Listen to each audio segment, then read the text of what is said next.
Hello, and welcome to this Moody Towers Dining Commons presentation. Our group is composed of Wenchun Du, Toyino Yowumi, Ramshel Khan, and Fernando Sarmiento. Let's begin. Our methodology is pretty straightforward and is composed of the following 6 sections, starting with our schedule of visitations, history, attributes and values, brand identity prism, semiotic square, data collection and categorization, and finally, our gap analysis with our recommendations. From the beginning of this project, we sought to experience Moody's the same way its customers did, by spending generous amounts of hours inside, tasting their food, and evaluating their service quality. And so, after several weeks spent at the Dining Commons, we've accumulated a total of 66 research hours across different days of the week and covering all service shifts from early mornings to late nights. But before we go any further, let's talk a little bit about Moody's origins and why it's so relevant to student life at the University of Houston. It began in the 1970s when the Texas Moody Towers Dining Commons was built to provide catering services to the newly established Moody Hall student residence at UH, with a starting serving capacity of 1,500 people at the time. Then, in 1997, the Chartwell's Higher Education Dining Services was founded, and inspired by their company motto, Eat, Learn, Live, they would become a leading provider of food catering services for many other education institutions across the US. And in 2017, the University of Houston partnered with Chartwell's to update and breathe new life into Moody Towers. The project would include a renovation of its physical space, menu offerings, operations, and management. But what makes Moody's so special to have at the University of Houston? Well, it's a 33,000 square foot spot where students have access to balanced and diverse meal options, 24 hours a day, 7 days a week, and at an accessible price. This cost-friendly dining hall also offers customers an all-you-can-eat experience and is equipped with ample seating spaces for students to fan out, replenish themselves, and socialize. It showcases 10 different food stations plus a to-go service aimed at satiating their customers' need for flavorful and nutritious options without excluding others with dietary needs or restrictions. And it's been recognized as a Level 1 certified green restaurant, a recognition awarded solely to environmentally responsible businesses with green practices. Wishing to know Moody's corporate mission and values, we searched for these online and even inquired directly with management, but to no avail. 52 years after its inception, Moody Towers had yet to conceive in writing its own missions and goals. So we took it upon ourselves to develop these for the Moody's, based on our input as student customers and our knowledge of Chartwell's company values. Thus, we came up with, our mission is to provide each student and faculty member with a safe, nutritious, and affordable meal, while maintaining the highest levels of satisfaction. In the same spirit, we developed the following goal statement. Our goal is to promote healthy, well-balanced eating habits for students to achieve their full academic, physical, and mental prowess. For the brand identity prism, we determined these to be Moody's overall tangible and intangible aspects. Its physical space was determined to be retro and spacious. Its relationship with customers is student-oriented and coherent as a university campus diner. Next is the reflection or stereotypical image of its customers, who see themselves as inclusive, price-conscious, and modern individuals. For self-image, we determined the words convenient, engaging, and at home to work well as anchoring emotions to evoke within Moody's customers. Culture refers to the basic values or principles of Moody's, which we consider to be local, in reference to their efforts at sourcing dishes of both local and global origins, as well as Cougar Pride, for they are an integral part of UH culture and student life. And as for personality, Moody's is unquestioningly a relaxing and accessible space for everyone to enjoy. Next comes our semiotic square. Using our participants' demographic info, survey responses, and our own input, we identified 6 distinct customer types unique to Moody's, based on their preferences, expectations, and perceived benefits when visiting Moody's. On the left side of the spectrum, we've got our health-conscious patrons, such as the healthy eaters, who enjoy having diverse and nutritious food options available to them. Then we have the home-cook lovers, who enjoy Moody's home-style dishes, freshly made and with locally sourced ingredients. Then, on the right side, we've got our practical patrons, such as the study buddy, who visits Moody's because it's a comfortable space to study and socialize with friends. Next is the meal planner. These fast-paced customers benefit the most from Moody's 24-hour service, where they consume on average 2 to 3 meals a day, 5 times a week.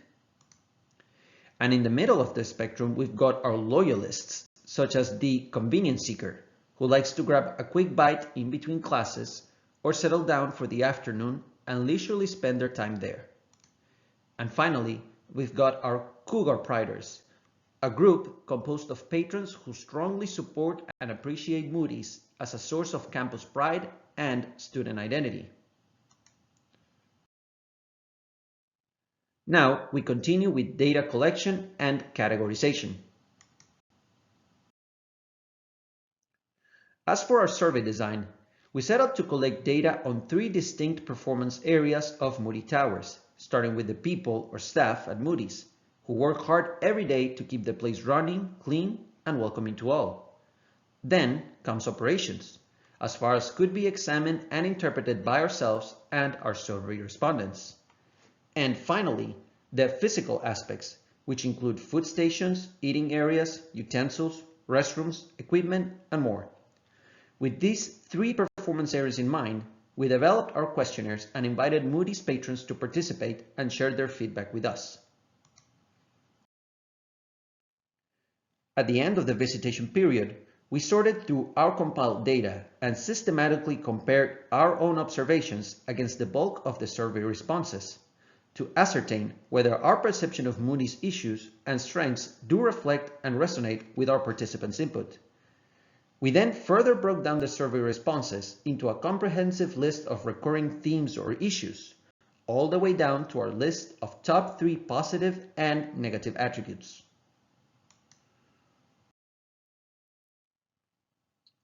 We collected a total of 96 surveys from patrons on site, each survey containing a total of 15 questions, such as the participants' food preferences, food and service quality expectations, perceived nature of staff interaction, such as memorable ones versus unpleasant ones, and their impressions of Moody's physical space.